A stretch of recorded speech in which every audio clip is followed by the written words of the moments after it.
on the news at 5. Not only is the smoky air causing health issues, it's also forcing sports cancellations.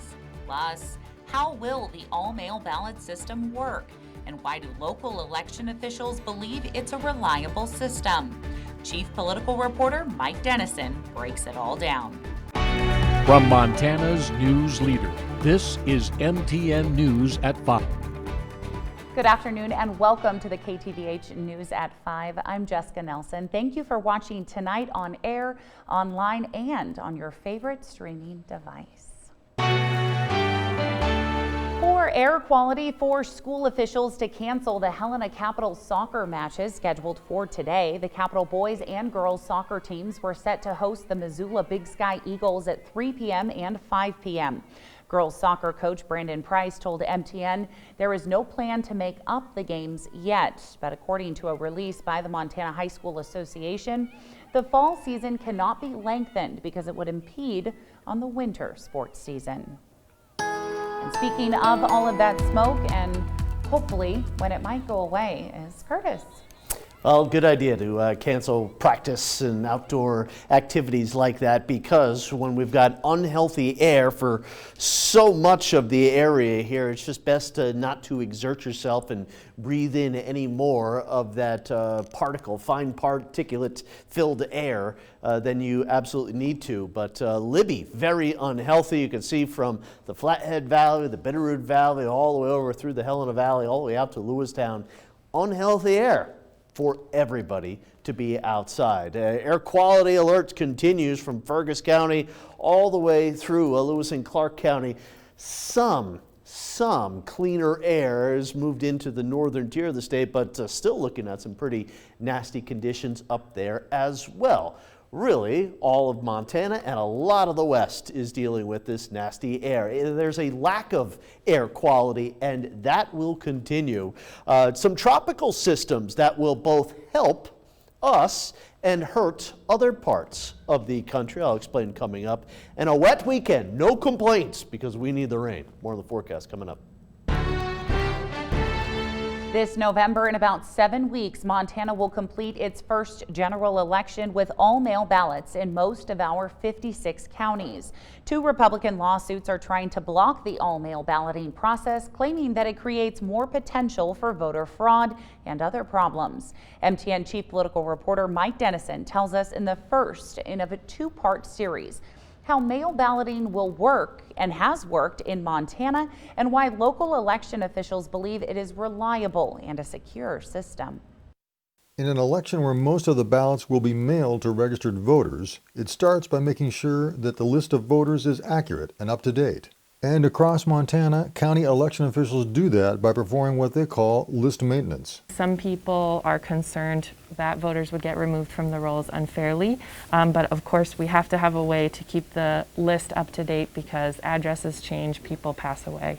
Officials routinely check death records and change of address files to see if someone should be removed from the local list. And if you don't vote for an election or two, you could be changed to inactive status or even get removed from the rolls. In either case, you would not get a mailed ballot. The best way to check your registration status is to go online to the website myvoterpagemt.com or just call the county election office. If you're on the registered voter list on October 2nd and your county is one of the 46 doing all-mail ballots, a ballot will be mailed to you on October 9th. It's the same way that requested absentee ballots have been handled in Montana for years, which, by the way, are the same thing as mailed ballots. We use the same database, the same election management system either way. The difference is just who gets an envelope prepared for them. Also this year, if you register to vote anytime after October 2nd and up to October 26th, 8 days before the election, a ballot will be mailed to you in those 46 counties doing all mail. Which brings me to the next question. How can you return that ballot that's mailed to you? As it turns out, mail is not the only option. The return envelope postage is prepaid, so mailing it is the easiest way and without cost. But most counties doing all-mail ballots also are setting up drop boxes at various locations where you can personally deliver your ballot, both on election day and in some cases before, starting in October. Those boxes must be staffed by at least 2 county election people when they're in use.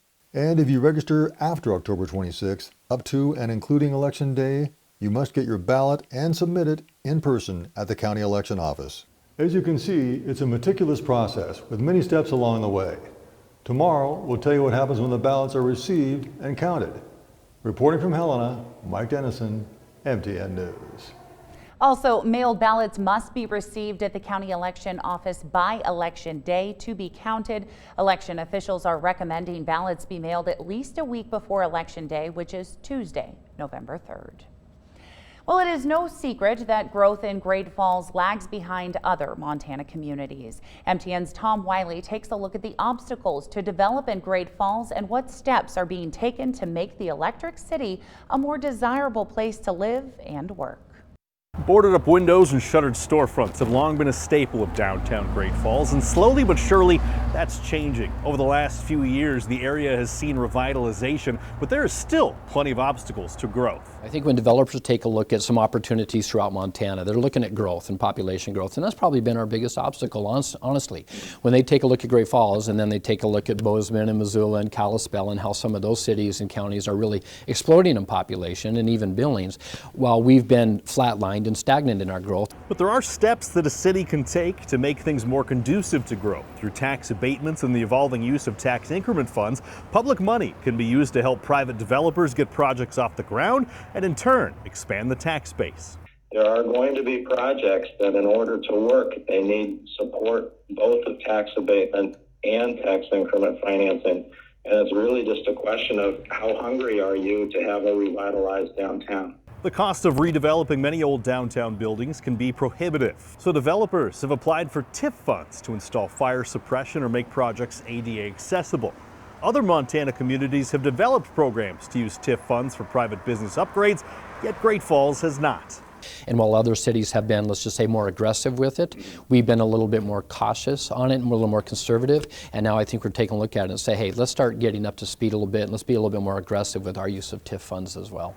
Recently, Great Falls resident Keith Crone applied for TIF funds to aid in redevelopment of the Metropolitan Building downtown, the current home of Brush Crazy and the future home of Mountain Wave Distillery. And while the majority of his request was denied based on the current framework of the Urban Renewal Plan, it sparked a conversation about how to make Great Falls more growth friendly. Really what we're looking to do here is affect change right now. And you can't do that without bringing points of old resolution to now how you can view things up to par. And with that, we want to affect our downtown. Reporting in Great Falls, Tom Wiley, MTN News. If you are a parent, chances are you had to make the decision to either keep your students at home and continue remote learning or send them back to the classroom. MTN's Phoenix O'Connor sat down with 3 parents to hear their thoughts on this unique 2020 school year. After last spring, do you feel your child and family is better prepared for distance learning or hybrid model of instructions? And what are you going to do differently than you guys did when we guys first got started? We're absolutely better prepared because we're more familiar with the technology. We have Chromebooks. We have been able to meet with our teachers individually and discuss what their plans are, what the daily schedule looks like. It's more proactive than reactive. Towards the end, we did have a little bit better of an idea of exactly what the teachers were expecting. So we do have a better idea of what to do over the next few months as we transition back into this online learning. Maybe a single mom, or maybe 2 parents that are working class that have to work maybe 2 part-time jobs just to make ends meet. How would you, if you were going to put yourself in their position, how would you face those challenges? Is there going to be a gap in kids? I believe it. We're going to be feeling the repercussions of this in generations. Single parents and these working class parents, they're in a world of hurt. And I actually see it in the emergency room with the change in the mental health of Helena declining with this process that we're going through. All right, when we come back, Curtis Grevenance has more in the full forecast, including when we could see this smoke move out. And later, the odds of finding out who will win on election night are getting slimmer by the day. We head to Philadelphia to hear from Joe St. George after the break. Hey Montana, I'm Phoenix O'Connor from Daybreak, and I'm here with my daughter Betty, and I want to talk to you about something very special. It's called reading. I've been reading to her since she was just a little baby, but now she reads to me. So Betty, when you pick a book off the shelf, what are your favorite books you like to read? I like to read dog books and animal books at the same time. And I would love to be a veterinarian when I grow up. And someday I would love to take care of your animal. Well, it's all through the Howard Scripps Foundation that's all made this possible. It's called Give a Child a Book campaign. We want you at home to be a part of it. Go to ktvh.com to find out how you can come in and join in and help out our Montana community. Tracker weather starts now with Chief Meteorologist Curtis Grevenens. All right, welcome back, everybody. Some improvement as far as visibility goes up here on the High Line, and as the visibility goes, almost so does the air quality here. So a little better than yesterday, but still not that good. Take a look at haze, and yeah, haze for days up there. North, south, east, and west, really doesn't matter where you go. Everybody looking at the same. Particularly nasty, kind of right in the middle of the state. 80 degrees and very smoky skies in Helena. Great Falls, 70 degrees. This viewpoint from Geyser should be looking up at the Highwood Mountains. You can't see them. Air quality down with the visibility here. Slightly cooler temperatures up towards the north. We had this boundary that's kind of been moving back and forth here. You can see the warmer temperatures down towards the south. A couple of showers just north of the border here. Checking on some of the fires, some updates, not much change going on. Bridger Foothills fire containment continues to go up. Cause assumed to be lightning there, just to the west of the M. The State Creek fire, this one continues to put off some smoke, containment 50%. Also, lightning is to blame for that fire. The Drumming fire, not much activity here, although there could be some burning going on within the fire line, so no real growth as far as the acreage goes. Bobcat fire, this is big, 100% containment right now. I probably won't be talking about that one much anymore here, which is a good thing. Low pressure continues to spin, not moving here off the Pacific Northwest coast, and that's kind of transporting some of that smoke from California and Oregon right into Montana. Here is Sally. Sally, if you watched last night at 10 o'clock, I showed this radar. This is almost in the same position, which means we're going on close to 24 hours of just bombardment there on the coast of Alabama, Florida, and also into Louisiana, Mississippi. Back here, there's that area of low pressure off the coast, and that means southwest flow continues and the smoke continues for tomorrow, for Thursday, for Friday, for Saturday. Into Sunday, we may get a little cleaner air, but even back into Monday and Tuesday, the southwest flow continues and the smoke continues. Now, that area of low pressure just off the coast will help us this weekend with cooler temperatures and some moisture, and it may even bring some moisture into parts of Oregon and even northern California. Now, I mentioned we're seeing some tropical issues with the Gulf Coast, but a tropical system, Karina, in the Pacific will be drawn up into Montana here, and that will enhance the rainfall. You can see widespread rain showers and thunderstorms Saturday into Sunday before clearing. Monday and Tuesday look quiet, but again, the smoke is back. Here's the forecast for tonight. A cool night, and again, air quality a little bit better the farther north you go in the state, but nobody will be looking at good, fresh, clean air. Here's the forecast for tomorrow. Cooler day, highs in the 70s, even a few 60s for northern Montana. Opime, 63 degrees. That's pretty cool.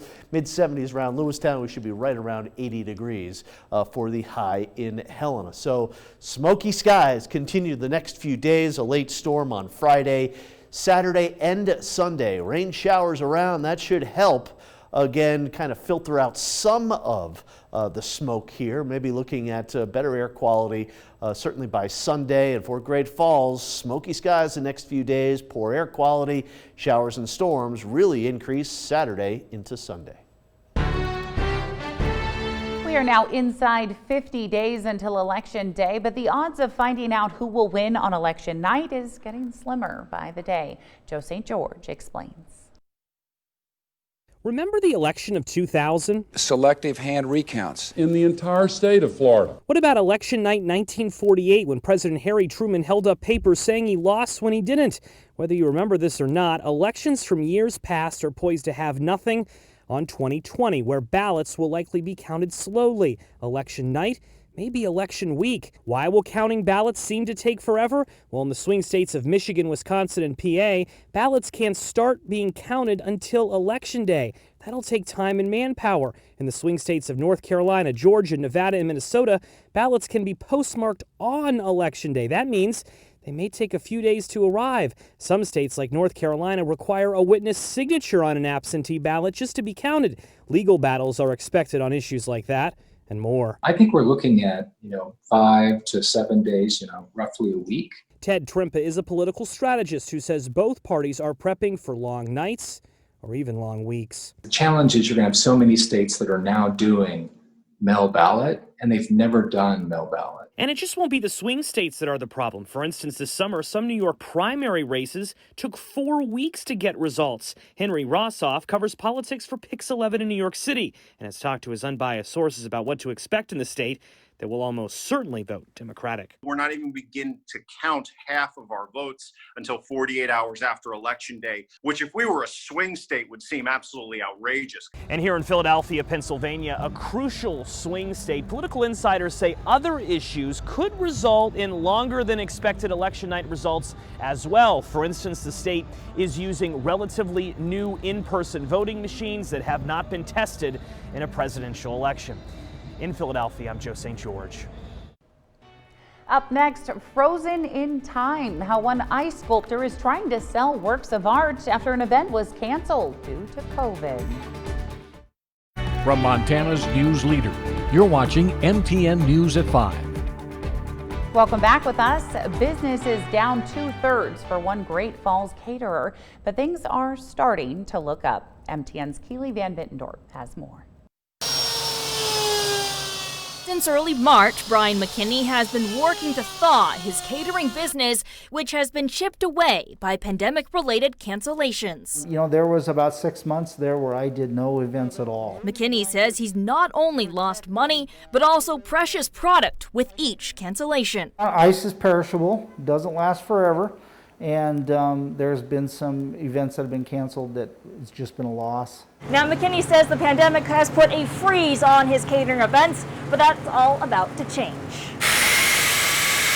Just have high hopes that things will get back to normal pretty quick. All Cool Ice and Catering is seeing smaller weddings and events begin to book again. One of the weddings that I have going on, the groom is a Star Trek fan. McKinney says residents' worries are slowly melting away as Montanans continue through phase 2 of Governor Bullock's reopening the Big Sky plan. But I also think that people are ready to start socializing and start having events. They are consolidating to make those numbers manageable and work for them. While the business has been hibernating over the pandemic, McKinney says others are on thin ice. There are folks all over Great Falls and all over the nation that are experiencing the same challenges. He says shopping local will make or break more businesses as consumers look to the holiday season. If you're planning any events and you can use a local provider, it's going to help them keep their doors open. In Great Falls, Keely Van Middendorp, MTN News. Okay, up next, Curtis has one final check of the forecast. When we welcome our West Coast viewers, we'll have details of the mega settlement between the city of Louisville and the family of Breonna Taylor. Millions of dollars and major changes for policing there. Also, early voting gets underway in several states. We'll tell you what you need to know when we see you back here tonight. Montana's news leader. You're watching MTN News at 5. Last check of the air quality out there, maybe a little better up along the High Line here, but still some nasty air through Lewistown, Helena, Great Falls, and places west. All right, thanks for joining us. If you missed any of these stories, make sure to download the KTVH app on your Roku, Apple TV, Android TV, or Amazon Fire.